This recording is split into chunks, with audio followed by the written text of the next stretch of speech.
Which of the following aqueous solution will exhibit highest boiling point.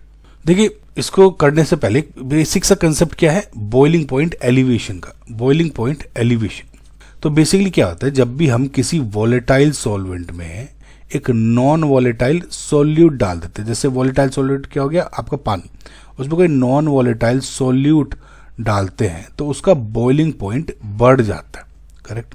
और इसका formula होता है डेल टी बी, यानी बॉइलिंग पॉइंट में कितना इंक्रीज हुआ is equal to I into K B into molality. तो आई क्या है आपका वेंट ऑफ फैक्टर, यानी कितने पार्टिकल हैं सॉल्यूशन में, ओके, जितने बन रहे हैं वो बेसिकली आई हो जाता है। के बी हो गया आपका बॉइलिंग पॉइंट, ये एलिवेशन कांस्टेंट, ये हो गया मोलैलिटी। नाउ बिकॉज सभी ऑप्शन में जो आपका सॉल्वेंट है इज वाटर, बिकॉज यहाँ पे एक्वस सॉल्यूशन बोला हुआ है, सब में वाटर है, तो जो आप डेल टी बी है we can say is directly proportional to the I into M का प्रोडक्ट।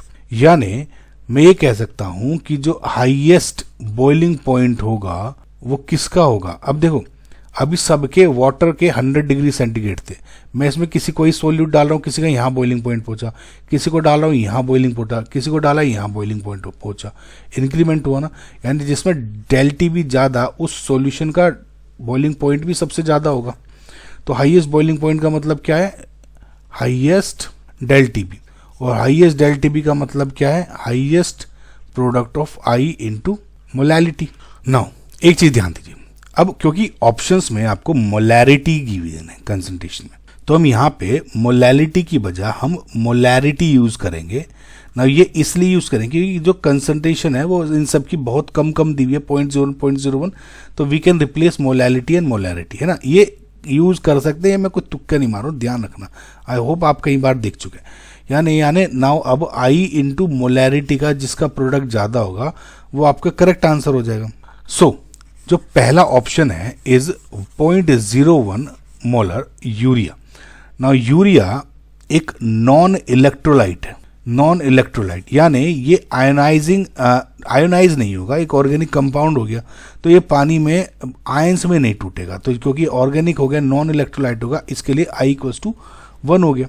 तो आई इक्वल्स टू 1 इंटू 0.01 की क्या हो गया 0.01, तो यहाँ लिखते हैं 0.01 हो गया इसका मल्टीप्लीकेशन।